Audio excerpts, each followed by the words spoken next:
العالمين আল্লাহ তাআলা দরবারে শুকরিয়া রব্বুল আলামিন আমাদেরকে দুনিয়ার সকল ব্যস্ততা থেকে সরিয়ে এনে রব্বুল আলামিনের সবচেয়ে পছন্দের স্থান মসজিদে আসার তৌফিক দান করেছেন। আলহামদুলিল্লাহ।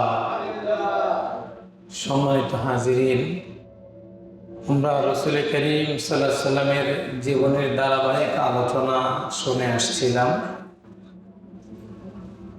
রাসূল সাল্লাল্লাহু আলাইহি সাল্লাম যখন প্রকাশ্যে দ্বীনের দাওয়াত শুরু করলেন, তখন কাফেরদের সকল ধরনের ষড়যন্ত্র, তাদের বাপ দাদাদের অন্ধ অনুসরণ, ভ্রষ্ট বাপ দাদাদের অন্ধ অনুসরণের জন্য তারা উঠে পড়ে লাগলো। বিশেষ করে নবীজি সাল্লাল্লাহু আলাইহি ওয়াসাল্লাম যখন তাদের মূর্তির, তাদের বাপ দাদাদের মূর্খতার কথা প্রকাশ করা শুরু করলেন, তখন তারা নবীজি সাল্লাল্লাহু আলাইহি ওয়াসাল্লাম এবং মুসলমানদের বিরুদ্ধে সবচেয়ে বেশি পরিমাণে শত্রুতা শুরু করল।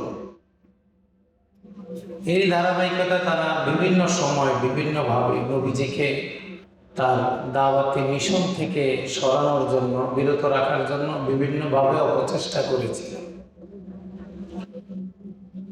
তারা একে একে 3 বার আবু তালিবের কাছে প্রস্তাব নিয়ে এসছে, তিনি যেন নবীজির দায়িত্বটা তাদের হাতে ছেড়ে দেন, ফলে তারা নবীজিকে সামলায় নেবে, নবীজির সাথে তারা বুঝবে।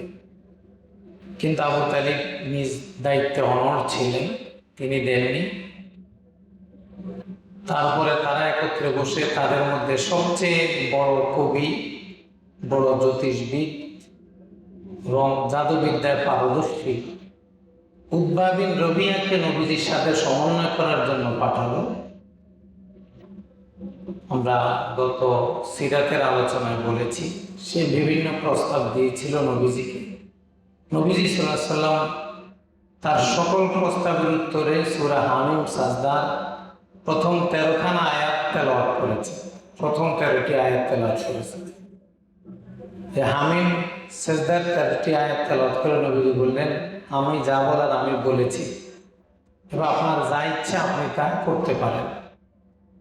উতবা বিন রবিয়া নবীজি সাল্লাল্লাহু আলাইহি ওয়াসাল্লামের এই কালামে পাকের তেলাওয়াত শুনে এত বেশি ভীত হয়ে গেল যে নবীজিকে সে বলতে বাধ্য হলো যে আপনি থামেন, আর তেলাওয়াত করা লাগবে না, আপনি থামেন। নবীজি তেলাওয়াত চালাইয়ে গেলেন। এক পর্যায়ে সেই নবীজি সাল্লাল্লাহু আলাইহি ওয়াসাল্লামের মুখে হাত রেখে বললেন যে এবার একটু বন্ধ করো। সে হাত দুটো পেছনে দিয়ে শ্বাসরুদ্ধকর অবস্থায় শুনতেছিল।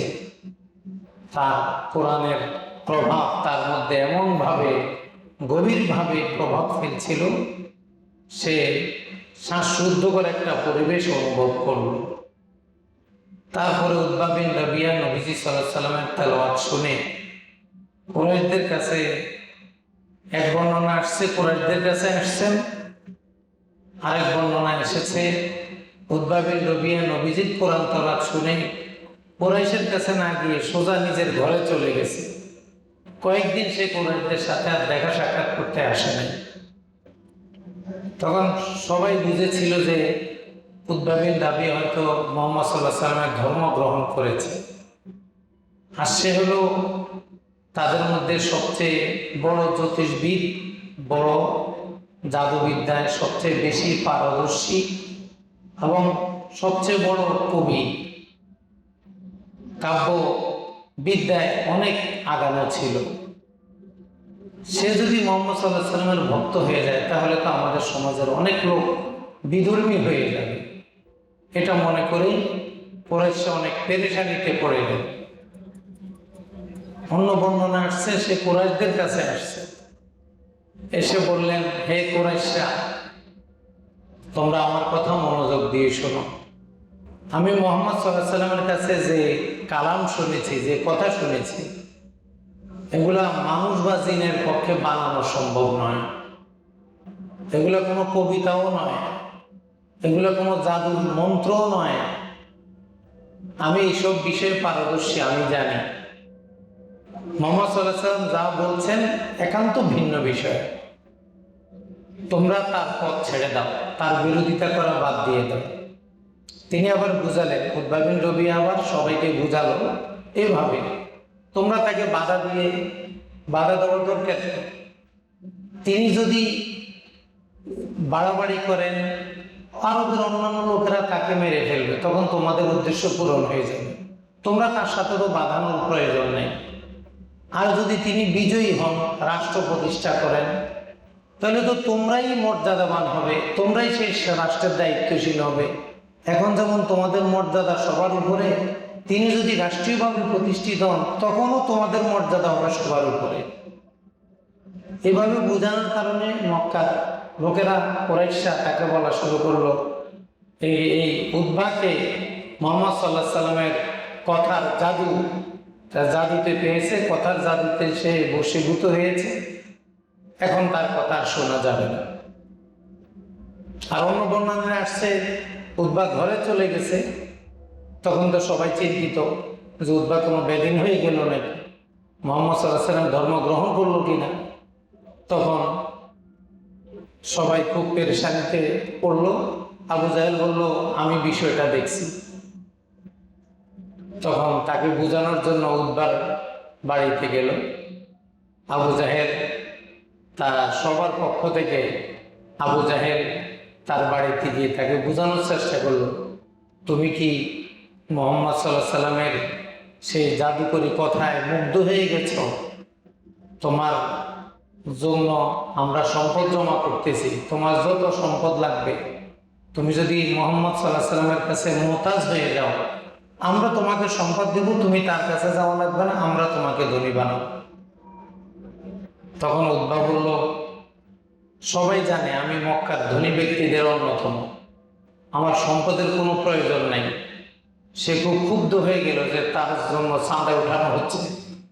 বলল, আমি কসম করে বললাম আমি আর মুহাম্মদ সাল্লাল্লাহু আলাইহি সাল্লামের কাছে যাব না, তবে আমি তার কাছে যা শুনেছি, তার যে কথাগুলো শুনেছি সেগুলো খুবই গুরুত্বপূর্ণ, সেগুলো কোনো দিন মানুষের পক্ষে বানানো সম্ভব নয়।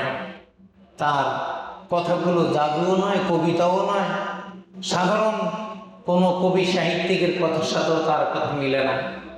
আমি তাকে কিছু ঘটনা শুনিয়েছি, সে আমাকে এমন কিছু কথা শোনালো, এই বিসমিল্লাহির রহমানির রহিম তানজিলুম মির রাব্বিল আলামিন মিনার রহমানির রহিম, এগুলো বললো। এতে আমি খুব প্রভাবিত হয়ে গেছি, ভীত হয়ে গিয়েছি। আমার ভয় আসলো যে আমাদের উপর কোনো শাস্তি আসে কিনা, এই জন্য আমি ঘরে বসে রয়েছি, কারোর সাথে দেখা সাক্ষাৎ করি না। তাহলে কোরআনের শক্তি কি পরিমাণ গভীর, যে ওই সমাজের সবচেয়ে আরবি ভাষায় পারদর্শীরা, ভাষাবিদ যারা ছিল, তারা সকলেই কোরআনের সৌন্দর্যের কাছে, কোরআনের প্রভাবের কাছে সবাই পরাজিত হয়েছে, সবাই বুঝতেও পেরেছে।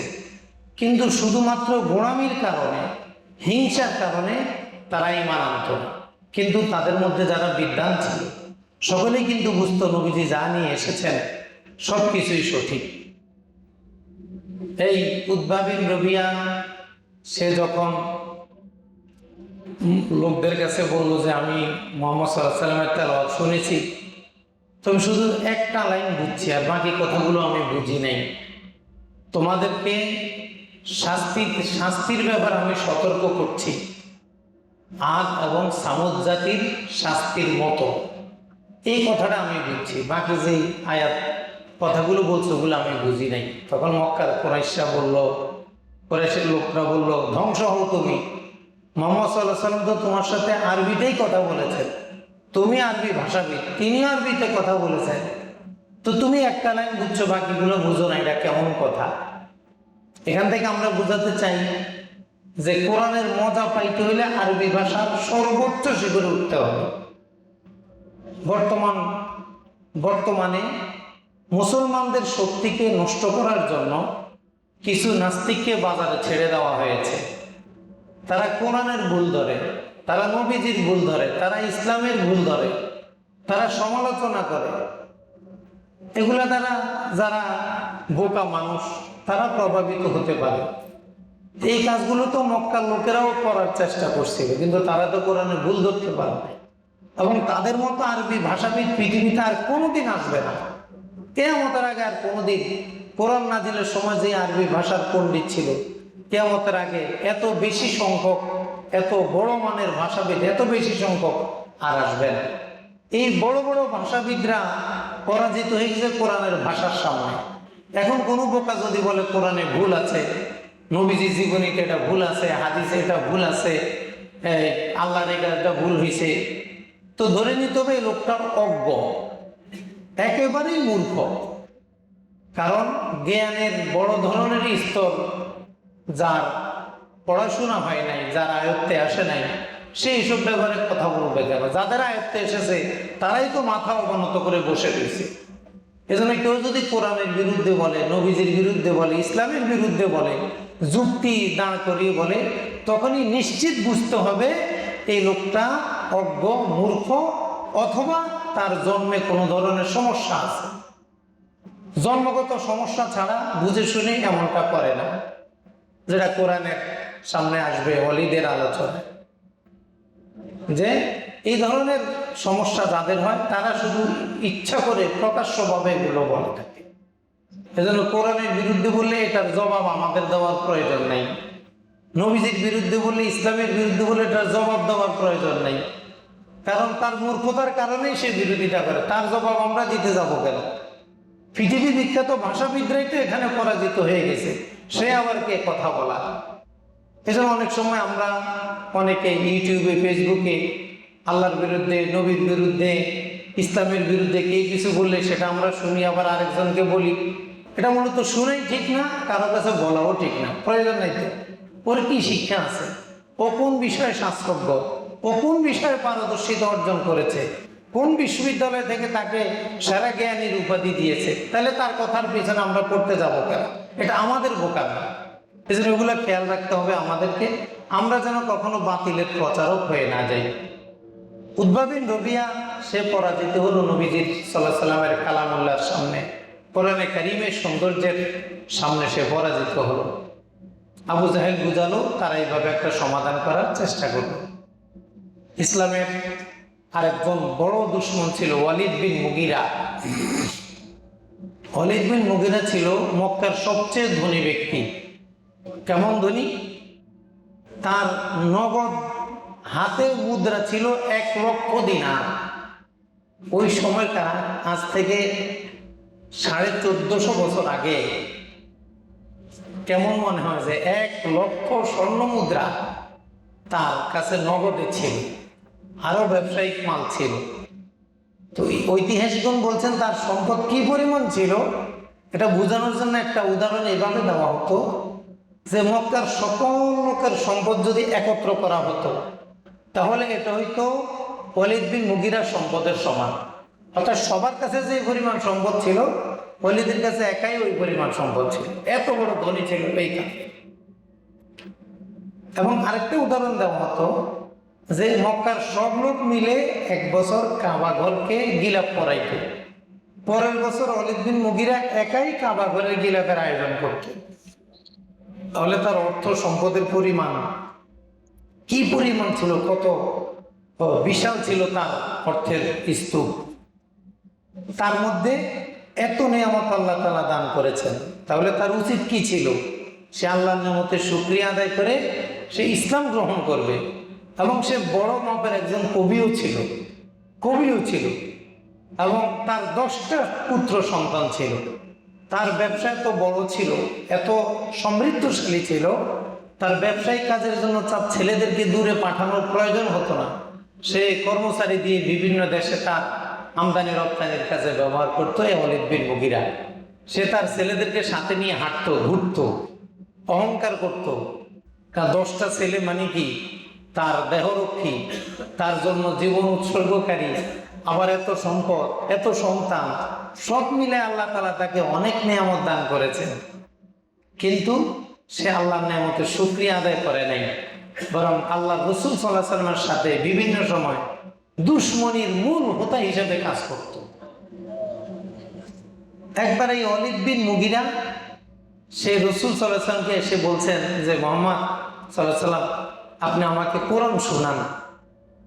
তখন নবীজি সূরা নাহলের 90 নং আয়াত তেলাওয়াত করলেন, ইন্নাল্লাহা ইয়া'মুরু বিল আদলি ওয়াল ইহসান ওয়া ইতাই যিল কুরবা ওয়া ইয়ানহা আনিল ফাহশাই ওয়াল মুনকারি ওয়াল বাগই ইয়াইযুকুম লাআল্লাকুম তাযাক্কারুন। এই আয়াতটা তেলাওয়াত করলেন। এই আয়াত তেলাওয়াত করার পরে ওলিদ আবার বলল, আবার একটু শোনান। কারণ দেখবেন আমাদের ছেলেরা যখন একটা পড়া পারে, কোন পড়াটা আবার পড়তে চায়। একটা অঙ্ক যখন বুঝে, পরের অঙ্কটা সে নিজের আগ্রহী পড়তে চায়। এক পৃষ্ঠার পরে আরেক পৃষ্ঠা সে নিজের আগ্রহী পড়তে চায়।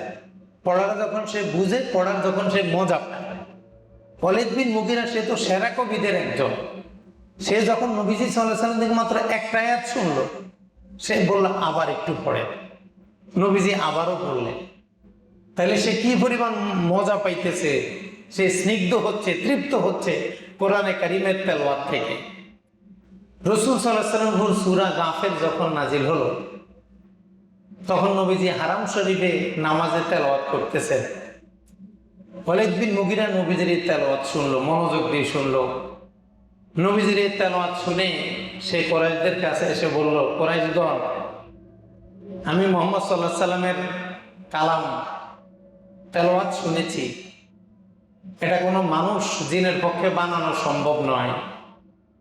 তার এই কথাগুলো ভিত্তি অত্যন্ত মজবুত, এগুলোর ডালপালা অনেক ফলদায়ক। এই কথাগুলোর মধ্যে গ্রহণযোগ্যতা এবং একটা টান আছে। কারো পক্ষে এই ধরনের কথা বানানো সম্ভব নয়। তার কথাগুলো খুবই সুমিষ্ট। সে নিজেই কোরআনের সুনাম বলতেছে কুরাইশদের কাছে। কুরাইশদের কাছে এইভাবে সে যখন বলল, তখন তো কুরাইশদের মধ্যে আরেকটা সমস্যা হয়ে গেছে। এখন সবাই ধরে নিছে ওয়ালিদ বিন মুগিরা মুহাম্মদ সাল্লাল্লাহু আলাইহি ওয়াসাল্লামের পক্ষে যোগ দিল কিনা। সে এত পক্ষে বলতেছে কেন? আর সবচেয়ে ধনী লোকটা যদি মুসলমান হয়ে যায়, তাহলে তো গরিবগুলা বাকিরা এমনি মুসলমান হয়ে যাবে। তো আমরা যে মুহাম্মদ সাল্লাল্লাহু আলাইহি ওয়াসাল্লামকে বাধা দান করতে চাই, সেটা তো আরো ফুলে গেল, সেটা তো আরো বড় হয়ে গেল। এখন তো ওয়ালিদ বিন মুগিরা এই সুনাম শুনে সবাই তো খুব বিপদে পড়ে গেল। আবু জাহেলকে ধরলো। আবু জাহেল বলল, তোমরা চিন্তা করো না, আমি বিষয়টা দেখছি। আবু জাহেলের আবার আপন চাচা ছিল ওয়ালিদ বিন মুগিরা, তাহলে ভাতিজা। তা আবু জাহেল ওনার কাছে গেল, ওয়ালিদের কাছে গেল, গিয়ে বলল, চাচা যান, আপনি যে এইভাবে মুহাম্মদ সাল্লাল্লাহু আলাইহি সাল্লামের কালামের সুনাম বললেন, সবাই তো মনে করতেছে আপনি বেদিন হয়ে গেছেন। আপনি মুহাম্মদ সাল্লাল্লাহু আলাইহি সাল্লামের অনুসরণ শুরু করে দিয়েছেন। তো সবাই সম্পদ জমানো শুরু করছে। আপনাকে, আপনার যদি সম্পদের প্রয়োজন হয়, সবাই আপনাকে সম্পদ দান করবে।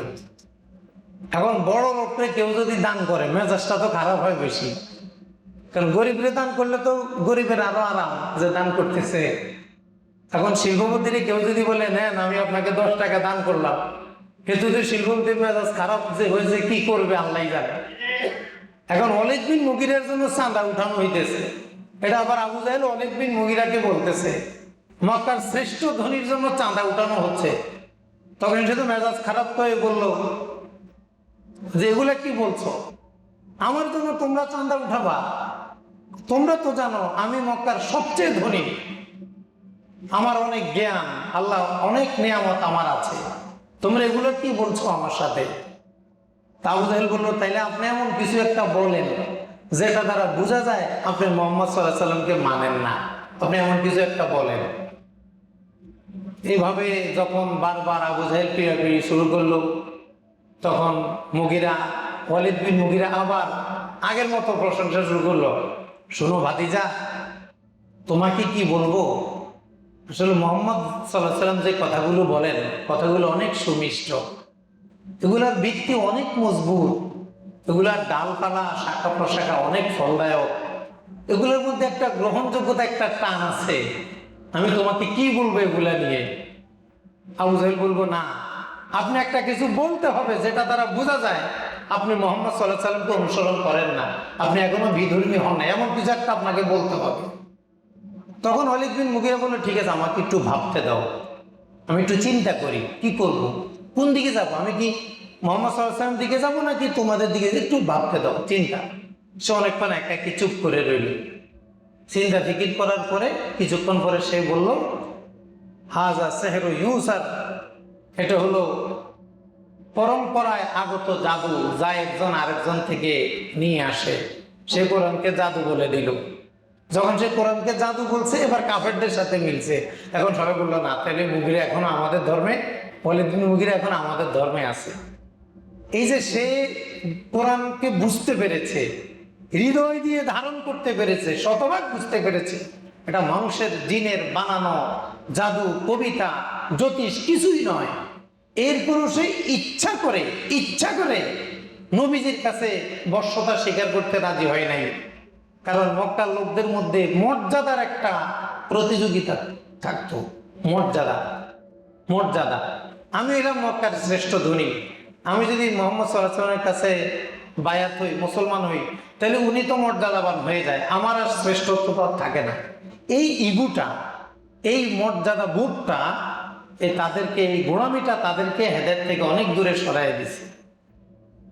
আবু জাহেলের কাছে যখন এই কথা বললো যে এটা জাদু, পরম্পরায় পাওয়া জাদু, একজন আরেকজনকে বর্ণনা করে, তখন আল্লাহ তাআলা সূরা ফুসসিলাতের 11 থেকে 30 নং আয়াত, মোট 20 খান আয়াত তার নিন্দায় নাযিল করলেন।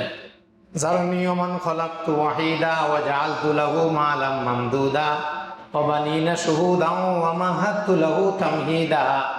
এভাবে 20 খান আয়াত। আমি তাকে অনেক নিয়ামত দান করেছি, আমি তাকে অনেক সম্পদ দান করেছি, সন্তান দান করেছি। সে আরো বেশি চায়। সে চিন্তা করলো, ঠিক করলো, ভ্রুকুঞ্চিত করলো, অর্থাৎ সে ইচ্ছা করে কুফরি মতবাদকে গ্রহণ করলো, ইমানকে সে বর্জন করলো। এই জন্য তার মেধা, যোগ্যতা থাকা সত্ত্বেও ইসলাম গ্রহণ না করার কারণে আল্লাহ তাআলা তার নিন্দা করলেন। এই আয়াতের শেষে আল্লাহ তাআলা বললেন, জাহান্নামের বর্ণনা দিলেন, লাওয়াহাতুল লিল বাশার আলাইহা 19 জাহান্নামের 19 জন প্রহরী আছে। এই 19 জন প্রহরীর আয়াত যখন নাজিল হলো, তখন আবু জাহেল সে ঠাট্টা বিদ্রুপ করে বলতে লাগলো, কি কুরাইশরা, তোমরা 10 জনে মিলেও কি একজনের সাথে পারবা না? তো ওরা 19 জন, 10 জন করে নিলে তো আমাদের 190 জন লাগে, আমরা তো আছি শতে হাজার। তাইলে পরকালে এটা কোনো সমস্যা নাই, যদি জাহান্নামে যাওয়া লাগে আমরা সবাই মিলে জাহান্নামের ফেরেশতাদেরকে মেরে আমরা সেখান থেকে চলে আসবো। একটা ফাইজলামি কথা বলে দিল। কোরআন নাজিল হলো, সে উপহাস করে মানুষকে একটা ফাইজলামি, একটা বাজে আচরণ করলো। তখন আল্লাহ তাআলা কোরআনে কারীমের আয়াত নাজিল করলেন, ওয়ামা জাআলনা আসহাবান নারি ইল্লা মালাইকা ওয়ামা জাআলনা ইদ্দাতাহুম ইল্লা ফিতনাতাল লিল্লাযিনা কাফারু। আমি জাহান্নামের রক্ষিত শুধু ফেরেশতাদেরকে বানিয়েছি। আর ফেরেশতাদের শক্তির সাথে তো মানুষ কখনো তুলনা করতে পারে না। ফেরেশতার চেহারা, বডি দেখার সাথে সাথে মানুষও কেনই মারা যাওয়ার কায়দা হবে দুনিয়াতে যদি দেখে। পরকালে মারা যাবে না, কারণ সেখানে আর মৃত্যু নেই, নয় সে মারা যায়। ফেরেশতার দ্বারাই আমি জাহান্নামের প্রহরী নিযুক্ত করেছি। আর এদের সংখ্যাটা একটা ফিতনা, মুমিনদের জন্য তাদের ঈমান বাড়াবে, আর কাফেরদের জন্য তাদের বেঈমানিকে আরো বাড়ায় দিবে। 19 জন ফেরেশতা, এটা আল্লাহর পক্ষ থেকে একটা পরীক্ষা স্বরূপ, এটা আল্লাহ তাআলা বলে দিলেন। এই 19 জন মানে তোমরা 190 জন এসে হারাই দেবে, বিষয়টা এমন নয়। বরং একজন ফেরেশতার শক্তির সাথে পৃথিবীর শুরু থেকে শেষ পর্যন্ত সব মানুষ যদি একত্র হয়, একজন ফেরেশতার শক্তির সাথে কখনো পারবে? তাহলে তুমি এতজনের সাথে কিভাবে কল্পনা করো? আবু জাহেলের এই বোকামির উত্তরে আল্লাহ তাআলা এই আয়াতগুলো নাজিল করলেন। সূরা মুদ্দাসসিরের 31 নং আয়াত, এই আয়াত নাজিল করলেন। কালদা বিন উসাইদ আরেক কাফের, সে ছিল মক্কার মধ্যে সবচেয়ে শক্তিশালী বলা যায় তাকে। কালদা বিন উসাইদ, তার শক্তি কেমন ছিল? ইতিহাসবিদগণ বলেন সে গরুর চামড়ার উপরে দাঁড়ায় থাকতো, আর 10টা লোক তার পায়ের নিচ থেকে যদি গরুর চামড়াটাকে টান দিত, চামড়া ছিঁড়ে চলে আসতো, কিন্তু তার পায়ের নিচ থেকে চামড়া আনতে পারতো না। এই পরিমাণ শক্তি ছিল তার। এই কালদা বিন উসাইদ বলে, যখন 19 জন ফেরেশতার কথা বলে আসলো, তাই আমার যে শক্তি, আমি একাই তাদেরকে পরাজিত করে দিব, তোমরা সেখান থেকে চলে আসতে পারবে। ঠাট্টা বিদ্রুপ কিভাবে করে দেখ। নবীজি একটা আয়াত নিয়ে আসলেন, আর কাফেররা এইভাবে ঠাট্টা বিদ্রুপ করতে লাগলো। তখন আল্লাহ তাআলা এই আয়াত নাজিল করলেন, এই আবু জাহেল আর এই কালদা বিন উসাইদের প্রতিবাদে, যে এরা তো ফেরেশতা, ফেরেশতার সাথে তোমাদের শক্তির তো কখনো তুলনা হয় না।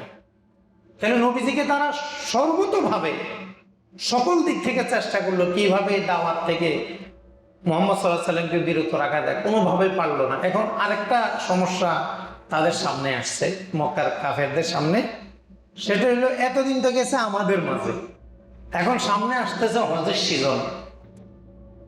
প্রকাশ্যে যখন ইসলামের দাওয়াতের অনুমতি হলো, নবীজি যখন নিন্দা শুরু করলেন, সাহাবী নবী সবাই যখন প্রকাশ্যে দাওয়াত দেওয়া শুরু করলেন, এরপরে যে হজের বছরটা আসলো, এই হজের সময় আসার আগেই কুরাইশরা একটা চিন্তিত হয়ে পড়লো যে এখন কি হবে।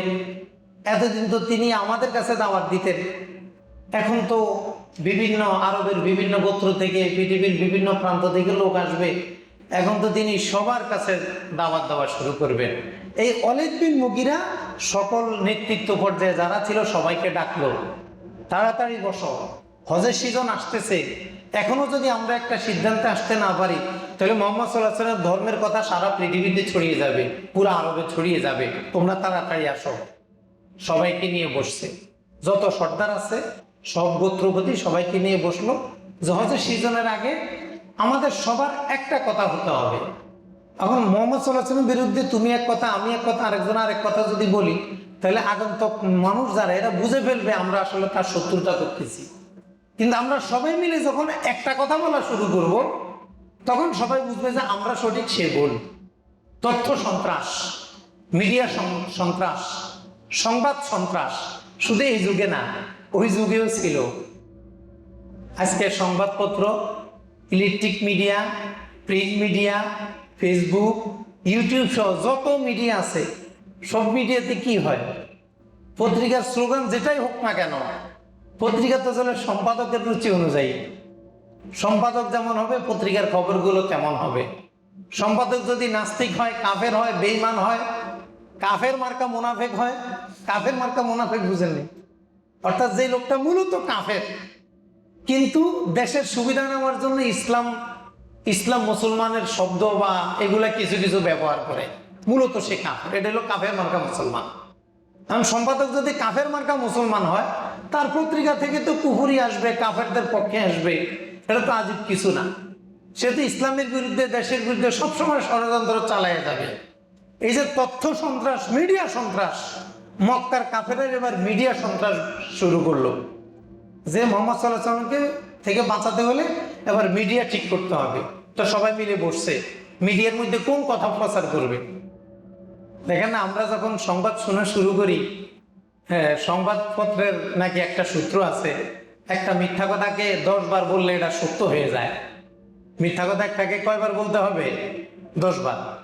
বিবিসি, তারপরে ইহুদিদের যত সংবাদ মাধ্যম আছে সবাই বলে মুসলমান সন্ত্রাস, মুসলমান সন্ত্রাস, মুসলমান সন্ত্রাস, সারাদিন বলে মুসলমান সন্ত্রাস, ফিলিস্তিনিরা সন্ত্রাসী, আর ইসরায়েল যোদ্ধা। পরিভাষাগুলো কেমন? মুসলমানরা সন্ত্রাসী আর আমেরিকা কি যোদ্ধা, সে শান্তি নিশ্চিত করে। এই হলো মিডিয়া সন্ত্রাস। ওরাই মিথ্যা কথা বলে বলে অমুসলিম যারা আছে, সাধারণ মুসলিম যারা, সত্যপ্রিয় মুসলিম যারা, এদের অন্তরে একটা গেঁথে দেয় যে মুসলমান মানি উগ্র, মুসলমান মানি সন্ত্রাসী। এই যে বিষয়টা, এটা কিন্তু নবীজির যুগেও ছিল। তখন এই মক্কার খালিদ বিন মুগীরার ডাকে সবাই যখন আসলো, সবাইকে বললো আমরা সবাই মিলে একটা কথা বলতে হবে, যেই কথা দ্বারা বোঝা যাবে মুহাম্মদ সাল্লাল্লাহু আলাইহি ওয়াসাল্লাম খারাপ, আমরা ভালো।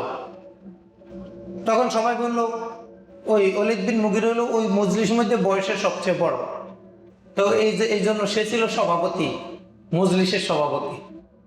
তো সবাই বললো আপনি বলেন, আপনি যেটা বলেন আমরা সবাই বলবো। খালিদ বিন মুগীরা বললেন না, তোমরা এক একজন এক একটা বলো, যারটা সুন্দর হবে সেটা আমরা বলবো। তখন তাদের কেউ কেউ বললো যে আচ্ছা তাহলে আমরা বলবো, যখন আরবে হজ করতে আসবে মক্কায়, আমরা সবাইকে বলবো যে মুহাম্মদ হলে এমন এক জ্যোতিষ, সে জ্যোতিষবিদ, তার কথাগুলো তোমরা কিন্তু শোনা দরকার নাই। খালিদ বিন মুগীরা বলে এই কথা বলা যাবে না। কেন? আমি বহু জ্যোতিষবিদ দেখেছি, জ্যোতিষবিদদের বহু কথা আমি শুনেছি এবং আমি পারি। মুহাম্মদ সাল্লাল্লাহু আলাইহি ওয়াসাল্লামের কোনো কথাই জ্যোতিষবিদের সাথে মিলে না। তোমরা যদি তাকে জ্যোতিষবিদ বলো, আর বাইরের লোকেরা যখন মুহাম্মদ সাল্লাল্লাহু আলাইহি ওয়াসাল্লামের কথা শুনবে তোমাদেরকে মিথ্যা বলবে। তো জ্যোতিষবিদ বলা যাবে না, নবীজিকে জ্যোতিষবিদ বলা যাবে না। আরেক দল বললো তাহলে আমরা বলি সে পাগল। তো খালিদ বিন মুগিরা বলে এটাও বলা যাবে না, কারণ আমরা তো জীবনে বহু পাগল দেখেছি। পাগলরা যে বিড়বিড় করে, পাগল যে অনর্থক কথা বলে, বকাঝকা করে, মোহাম্মদ সাল্লাল্লাহু আলাইহি ওয়াসাল্লাম এগুলা কিছুই নেই, এটা বলে মানুষ তোমাদের উল্টা পাগল মনে করবে, পাগল বলা যাবে। আরেকজন বললো তাহলে আমরা তাকে বলি কবি। এখন খালিদ বিন মুগিরা বলেন আমি নিজেও কবি, কবিতার যে ছন্দমিল, কবিতার যে নিয়ম কানুন, এগুলো সম্পর্কে আমি খুব ভালোই জানি। আর মুহাম্মদ সাল্লাল্লাহু আলাইহি ওয়াসাল্লাম যে কথাগুলো বলে এগুলা কবিদের সাথে মিলে না, এই ছন্দমিলের কোনো মিল নাই, তাকে কবিও বলা যাবে না। তাহলে জ্যোতিষবিদ বলা যাবে না, পাগল বলা যাবে না, কবি বলা যাবে না। তার একদল বললো তাহলে বলি সে জাদুঘর। খালিদ বিন মুগিরা বললো জাদুঘরও বলা যাবে না, জাদুর যে মন্ত্র এটাও তো আমরা জানি, কিন্তু এই মন্ত্রের সাথে জাদুঘরের সাথে তার কোনো মিল নেই। জাদুঘরে যেমন গিট দেয়, ফুঁক দেয়, মুহাম্মদ সাল্লাল্লাহু আলাইহি ওয়াসাল্লাম এগুলা করে না, তোমরা তাকে কিভাবে জাদুঘর বলবো, এটাও বলা যাবে না। এখন সবাই মিলে আবার খালিদরে দিল, তাহলে আপনি বলেন, আমরা তো 4টা প্রস্তাব দিছি, একটা আপনার পছন্দ হয় নাই, তাহলে আপনি বলেন তাকে কি বলবেন। খালিদ বিন মুগিরা তো সব জানে যে মুহাম্মদ সাল্লাল্লাহু আলাইহি ওয়াসাল্লাম যা বলে সব সঠিক, কিন্তু এখন বলবে কি, তথ্য সন্ত্রাসটা চালাবে কি দিয়ে। এই জন্য সে এখানে একটা ভিন্ন পন্থা, ভিন্ন শব্দ চয়ন করলো যে মুহাম্মদ সাল্লাল্লাহু আলাইহি ওয়াসাল্লাম জাদুঘর, তবে সে একটা ব্যতিক্রম ধর্মী জাদুঘর, অন্য জাদুঘরদের মতো না। কি ব্যতিক্রম ধর্মী? সে এমন এক নতুন জাদু নিয়ে আসছে যে মা বাবা, ভাই বোন, ভাই ভাই, সন্তান মা, সন্তান পিতা, এই ধরনের আত্মীয় স্বজনের মধ্যে সে বিচ্ছেদ লাগাই দেয়। কারোর মধ্যে বিচ্ছেদ থাকলে সে বিভেদকে আরো উস্কে দেয়। এমন এক নতুন জাদু নিয়ে আসছে যে পারিবারিক সামাজিক শৃঙ্খলা সে পুরোপুরি নষ্ট করে দিতেছে। সাবধান, তোমরা কেউ মোহাম্মদের কাছে যাবা না। সবাই বলল ও তাইলে এটা ঠিক আছে, শুধু জাদুকর বললে হবে না, কারণ জাদুবিদ্যার সাথে মুহাম্মদ সাল্লাল্লাহু আলাইহি ওয়াসাল্লাম কথার মিল নেই। এটাকে বলতে একটা নতুন ধারার এক জাদু, নতুন ধরনের এক জাদু, যেই জাদু দিয়ে সে আত্মীয় স্বজনের সম্পর্ক নষ্ট করে সবাইকে বিভেদে ফেলে দেয়। এখন সবাই ঠিক করে নিছে, যখনই হজ করতে আরবের লোকজন আসবে আমরা সবাই বলবো যে মুহাম্মদ সাল্লাল্লাহু আলাইহি ওয়াসাল্লাম নতুন এক জাদু নিয়ে আসছে, আত্মীয়তার সম্পর্ক নষ্ট করে, স্বামী স্ত্রীর সম্পর্ক নষ্ট করে, ভাই বোন সম্পর্ক নষ্ট করে, সবার মধ্যে ফাটল ধরায় দেয়, ফাটল থাকলে ফাটলকে আরো, বিভেদকে আরো বাড়িয়ে দেয়। বাস, হজের সময় আসছে, লোকজন আসতেছে, তো এই কোনায় তোমরা 5 জন, এই কোনায় তোমরা 5 জন, এদিকে তোমরা 5 জন, মক্কা চারিপাশে যত, মক্কায় ঢুকার যত রাস্তা আসে সব রাস্তায় তারা তথ্য সন্ত্রাসী দাঁড় করাই দিল। তাদের দায়ী, তাদের তথ্য সন্ত্রাসী কি দাঁড় করাই দিল।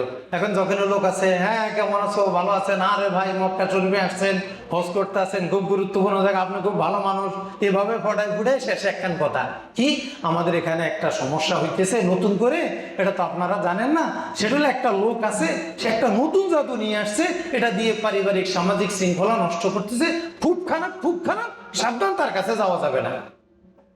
এখন এইভাবে বলার কারণে সমস্যা হয়ে গেছে আরেকটা। কি আরেকটা? ওই বাইরের লোকেরা জানতো না এখানে কেউ যে নবী হিসাবে দাবি করে, বাইরের লোকেরা জানতো না এখানে যে কোরআনের আয়াত তেলাওয়াত হয়। যখন মক্কার বিভিন্ন গেটে গেটে বলা হলো একটা জাদুকর আছে, একটা জাদুকর আছে, নতুন জাদু আছে, নতুন জাদু আছে, এখন এই নতুন জাদুটা শোনার জন্য সবাই আরো আগ্রহী হয়ে পড়ছে। কারণ মুসলমানদের যে সংখ্যা আর মুসলমানদের উপর যে জুলুম চলে, এদের পক্ষে তো মক্কার এত দরজায়, এত রাস্তায় দাঁড়ায় দাঁড়ায় সংবাদপত্রের কাজ করা, তথ্য সন্ত্রাসী করা সম্ভব না। আল্লাহ তাআলা বেঈমানদেরকে দিয়ে কিভাবে ঈমানের খেদমত নিতেছেন।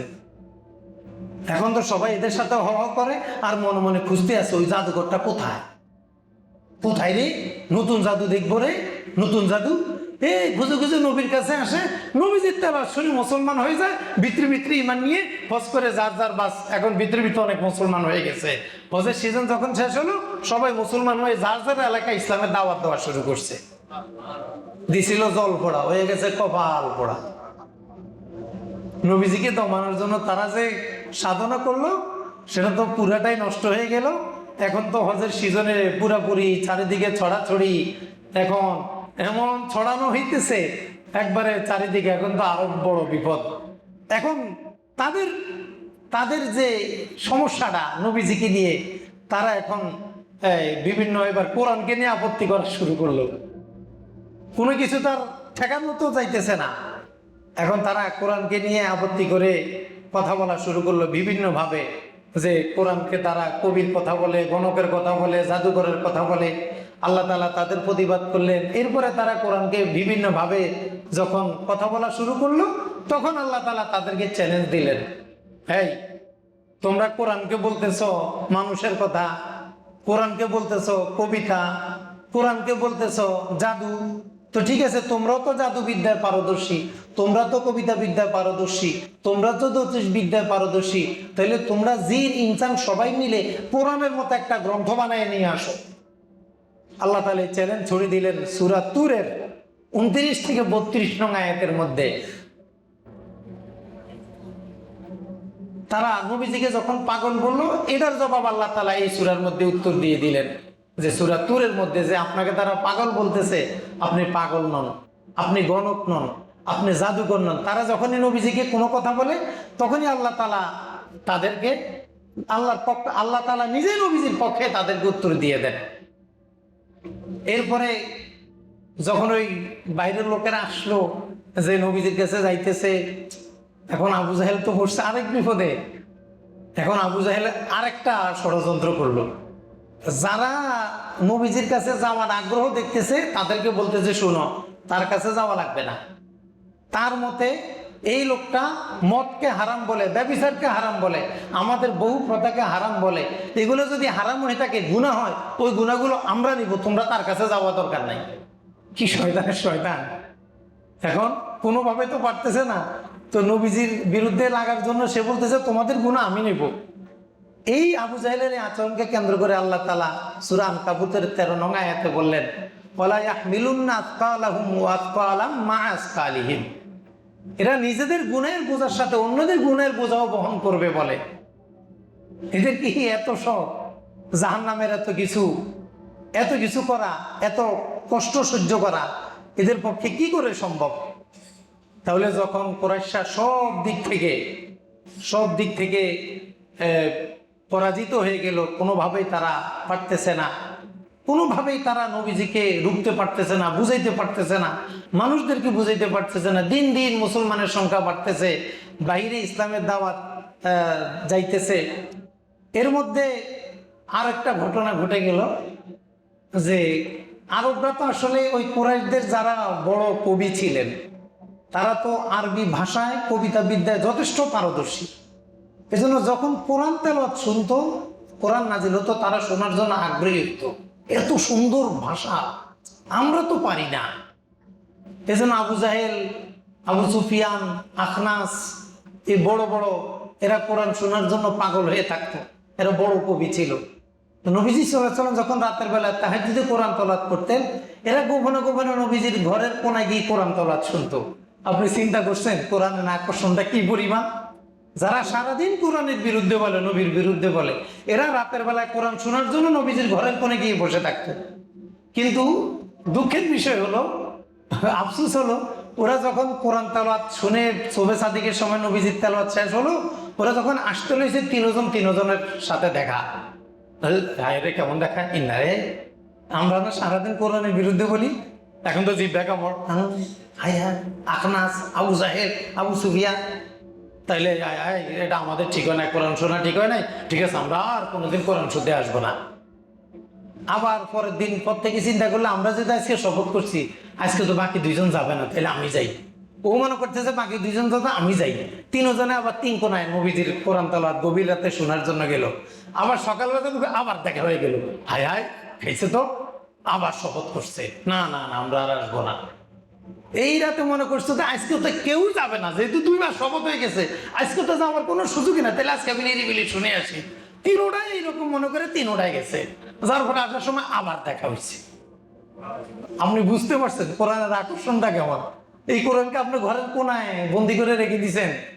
এই কোরআন আপনি বছরে একবার ধরেনও না, কোরআনটা স্পর্শ করেন না, কোরআনটা বুকেও লাগান না, কোরআনটা চুমুও খান না।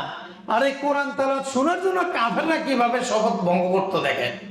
এভাবে তারা তৃতীয়বার যখন এইভাবে হইল, তখন তারা একবারে তওবা টবা করে আর আসবে না। এরপরে আখনাস একবার আবু জাহেলের কাছে গেল, আবার আবু সুফিয়ানের কাছে গেল। আবু জাহেল, বলো তো মোহাম্মদের কোরআন যে শুনলা, কি অবস্থা, তোমার অনুভূতি কি? আখনাস আবার আবু সুফিয়ান ইবনে হারবকে বলো তো কি শুনলা? তখন এরা প্রত্যেকে বলতে বাধ্য হলো যে মোহাম্মদ যা তেলাওয়াত করে বলে এগুলা মানুষের না, এগুলা গণকের না, এগুলা কবির না, এগুলা জ্যোতির্বিদের না, এগুলা কোনো জাদুকরের না, যিনি ইনসানের পক্ষে বানানো সম্ভব না, এগুলা সম্পূর্ণ ভিন্ন কিছু। তখন আবু জাহেল যখন এগুলা বললো, আবু জাহেল বলে আমার দুঃখ শুধু এক জায়গায়, আমি সব জানি, মোহাম্মদ যা বলে সব সত্য, সব সত্য, কোনো মিথ্যা নাই, সন্দেহ নাই, শুধু এক কারণ আমি মুসলমান হই না। মোহাম্মদ যে বংশে এসেছে আব্দে মানাফ, এই আব্দে মানাফের সাথে আমাদের বংশের সবসময় মর্যাদার লড়াই চলছিল। হাজীদের পানি পান করা নিয়ে, হাজীদের খেদমত নিয়ে, বিভিন্ন বিষয় নিয়ে মর্যাদার লড়াই, নেতৃত্বের লড়াই চলছিল। সবসময় আমরা তাদের কাছাকাছি পুষতে পেরেছি। এখন তারা বলতেছে তাদের থেকে একজন নবী আসছে, আমাদের থেকে আমরা এখন নবী পাবো কোথায়? যদি এই নবীর হাতে আমরা ইসলাম গ্রহণ করি তাহলে আমাদের বংশের আলাদার কোনো মর্যাদা থাকবে না। শুধু এই কারণে আমি মোহাম্মদের হাতে মুসলমান হই না। বুঝেন এদের গোড়ামি কোন পর্যায়ে ছিল, কি পরিমাণ তেড়ামি ছিল, শুধু বংশীয় গোড়ামির কারণে আবু জাহেল সে নবীজির হাতে মুসলমান হইতে রাজি হলো না, কোনোভাবেই রাজি হলো না। যখন এদের এই কোরআন নিয়ে শোনা, এই যে কোরআন নিয়ে শুনে আবার দেখা সাক্ষাৎ হয়, তখন আল্লাহ তাআলা আয়াত নাযিল করলেন, কোরআনকে খুব জোরেও পড়বেন না, আস্তেও পড়বেন না, এমন জোরে পড়বেন না যে কাফেররা দূর থেকে শুনে আবার গালিগালাজ করে। কারণ কোরআন তেলাওয়াত শুনে অনেক বোকা কাফেররা আল্লাহকে গালি দিত, কোরআনকে গালি দিত, নবীকে গালি দিত। তখন আল্লাহ তাআলা আয়াত নাযিল করলেন যে ওয়ালা তাজহার, আপনি কোরআনকে জোরে পড়বেন না, বি সলাতিকা ওয়ালা তুখাফিত বিহা, আবার এত আস্তেও পড়বেন না যে আপনার সাথে যে সাহাবী আছে তারা শুনতে পায় না, অর্থাৎ মধ্যম আওয়াজে পড়বেন, কাফেররা যেন গালিগালাজ না করে, সাহাবীরাও কি যেন ঠিক মতো শুনতে পায়।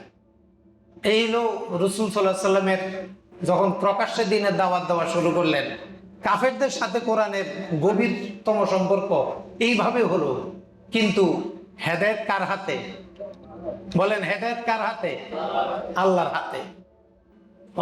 অনেক সময় আমাদেরকে অনেকে প্রশ্ন করে, আপনারা কি করছেন? আপনারা পীর ওলিরা কি করছেন? কি করছেন আপনারা? মানে বলতে চায় যে আমরা তো অনেক কিছু করে ফেলছি, আমরা এই দেশে অনেক শক্তি সংগ্রহ করছি, আমরা অনেক জনবল তৈরি করছি ইসলাম প্রতিষ্ঠার জন্য, আপনারা কি করছেন? আমরা বলি নবীরা কি করছে আগে সেটা দেখেন। নবীরা কি করছে? 1,24,000 নবী রাসূলদের মধ্যে কতজন ওই সমাজে প্রতিষ্ঠিত হতে পেরেছেন? সমাজের নেতৃত্ব দেওয়া এটা হক বাতিলের মাপকাঠি নয়, সংসদে যাওয়া এটা হক বাতিলের মাপকাঠি নয়, রাষ্ট্রপ্রধান হওয়া এটা হক বাতিলের মাপকাঠি নয়, প্রধানমন্ত্রী হওয়া, প্রেসিডেন্ট হওয়া এটা হক বাতিলের মাপকাঠি নয়। হক বাতিলের মাপকাঠি হলো কোরআন সুন্নাহর উপরে অনড় থাকা, অটল থাকা, মজবুত থাকা। এই জন্য আপনার দাওয়াত অনেক মানুষ চলে আসছে, বেশি মানুষ আসছে, এই জন্য আপনি হক, এটা ভুল। বরং আপনি কোরআন সুন্নাহর উপর অটল আছেন কিনা এটা হলো আপনার হক বাতিলের দলিল। আপনি কোরআন সুন্নাহর উপর যদি থাকেন আপনি হক, কোরআন সুন্নাহ থেকে সরে গিয়ে যদি অনেক কিছু করে ফেলেন আপনি বাতিল। এই জন্য রাসূল সাল্লাল্লাহু আলাইহি ওয়াসাল্লাম দেখেন তাদেরকে এতভাবে বোঝানোর চেষ্টা করতেছে, তারা তো নিতেছে না। এটা কি নবীর ব্যর্থতা না তাদের ব্যর্থতা? বলেন, নবী যে তাদেরকে এতভাবে বুঝাইতেছেন তারা বুঝতেছে কিন্তু প্রকাশ করতেছে না। এই যে মক্কার লোকগুলো মুসলমান হইতেছে না, এটা কি কোনো নবীর ব্যর্থতা হবে না কাফেরদের ব্যর্থতা হবে? এই জন্য কোন নবী ছিলেন তাদের উম্মত ছিল মাত্র 2-1 উম্মত ছিল, আর কেউ তাদের কথা শুনে নাই। এতে কি নবীরা ব্যর্থ হয়েছেন নাকি সফলই হয়েছেন?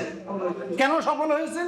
কারণ তারা আল্লাহর বিধানের উপরে অনড় ছিলেন, অটল ছিলেন। আল্লাহর বিধানের উপরে দৃঢ়তা, এটাই হক বাতিলের মাপকাঠি। বলেন হক বাতিলের মাপকাঠি কি? আল্লাহর বিধানের উপর দৃঢ়তা। রাসূল সাল্লাল্লাহু আলাইহি ওয়াসাল্লাম দৃঢ় ছিলেন, সাহাবায়ে কেরাম দৃঢ় ছিলেন, তাবিঈরা দৃঢ় ছিলেন, উলামায়ে মুজতাহিদিন এজাম দৃঢ় ছিলেন। কোরআন সুন্নাহর উপর দৃঢ়তা এটাই হক বাতিলের একমাত্র মাপকাঠি।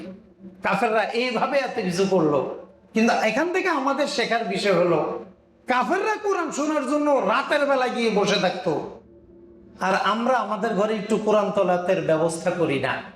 আমি নিজেও তেলাওয়াত করি না, আমার স্ত্রীও তেলাওয়াত করে না, আমার ছেলেমেয়েরাও তেলাওয়াত করে না। সকালবেলায় সবাই ঘুম থেকে উঠে, প্রাইভেট টিউটর ঠিক থাকে, উঠো টিউটর আসতেছে, তো কোরআন তেলাওয়াত কে করবে? সকাল সকাল আপনি স্কুলে পাঠাই দিলেন, কোরআন তেলাওয়াত করবে কখন? ওই মাঝে মধ্যে মসজিদে দেখা যায় আসরের পরে কোরআন শরীফ নিয়ে আসে বাচ্চারা। জুলুমের একটা সীমা থাকা উচিত। আসরের পরে কি পড়ালেখার সময় না একটু খেলাধুলার সময়? তা আপনি যখন ওর এই সময় পড়তে বসাবেন, ওর মন কি পড়াশোনা থাকবে না খেলাধুলায় যাবে? এরকম একটা পচা সময় আমরা ঠিক করছি কোরআন পড়ার জন্য। মানে সারাদিনের সবচেয়ে পচা সময় হলো আসর টু মাগরিব। এই সময়টা রাখছি কোরআনের মতো সবচেয়ে গুরুত্বপূর্ণ কিতাব পড়ার জন্য।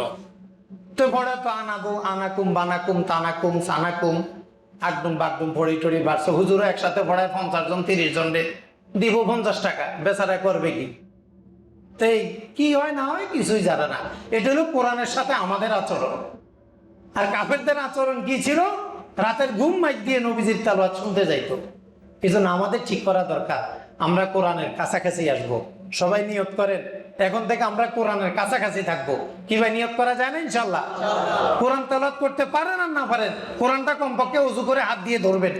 কি ধরবেন তো? কোরআনটা একটু ধরেন, কোরআন কারিমটা একটু ধরেন, একটু বুকে লাগান, একটু চেহারা লাগান, কপালে লাগান, একটু চুমা খান, একটু ভালোবাসা দেখান, একটু ভান ধরেন, ব্যাংসা ধরেন কোরআনের সাথে। ধরতে ধরতে একসময় দেখবেন আল্লাহ আপনার অন্তরে কোরআন শেখার একটা আগ্রহ দান করেছে, ওটা দিয়ে আপনি কোরআন শিখতে পারবেন। এজন্য ভাইরা, কোরআনকে ঘরের কোনায় উঠায় রাখবেন না। আল্লাহর রাস্তে কোরআনকে ওখান থেকে নামান, আপনার হাতের কাছে কোরআন রাখেন। আপনার বিছানার পাশে কোনো আলমারি থাকলে সেটার উপরে আপনি কোরআন রাখেন। রাতের বেলায় কোরআন হাদিসের পুস্তকগুলো ঢেকে রাখবেন, এটা আদব।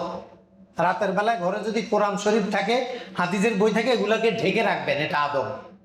এগুলা খোলা রাখা ঠিক না, ওপেন রাখা ঠিক না। আপনি একটু কোরআনের কাছে যান। আপনি যদি কোরআন তেলাওয়াত করতে নাও পারেন, একজনকে বলেন যে বাবা তুমি তেলাওয়াত করো, আমি একটু শুনি। আপনি মহিলা মানুষ, আপনার এখন কোরআন তেলাওয়াত করা নিষেধ, তাহলে আপনার ছেলেকে বলেন যে তুমি তেলাওয়াত করো, আমি একটু শুনি। শরীর খারাপ অবস্থায় কোরআন তেলাওয়াত করা নিষেধ, ধরা নিষেধ, কিন্তু শোনা নিষেধ না। তা আপনি শুনেন।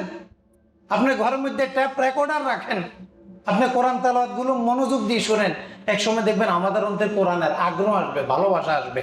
আল্লাহ তাআলা আমাদের সকলকে নবীজির জীবনী থেকে কোরআনকে ভালোবাসার তৌফিক দান করুক, আমিন। আসসালামু আলাইকুম ওয়া রাহমাতুল্লাহ। সকলে মেহেরবানি করে দাঁড়ান, সামনের কাতারগুলো করুন। সামনের কাতার পূরণ করে তারপরে সুন্নতে নিয়ে